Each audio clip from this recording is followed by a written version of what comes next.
Thank you. Jolony weche mag somo opuoyo okang' manokaw kod mar puodho kuonde tiego tije lwedo e pacho ka gikoni ma osekelo dongruok e sekta mopogore opogore ma ok Kenya kende to kata pinje maoko. Kotelnegi kod jagoro maduong' e riwruok mar jopuonj kuonde tiego tije lwedo mane loso e kinde nyasi mar dhialo higni 100 mar kuonde tiegruok go.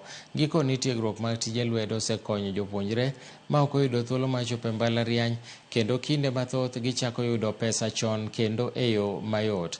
Gikwayo jotend piny mondo mi omed sundo paro mar riyo rowerego eko e tije manie pinje maoko mondo mi thothgi kik lew maonge tije ma bang' tieko sombgi.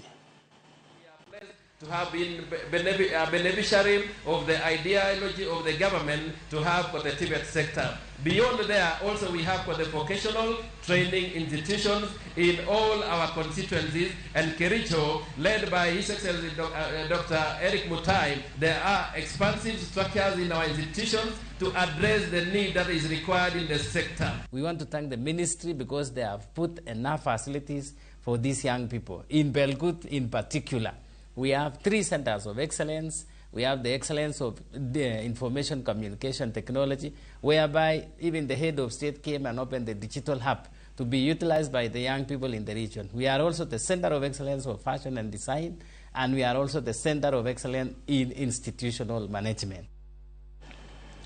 Nyako Ramogi adwani mondo akaw yweyo mar ariyo to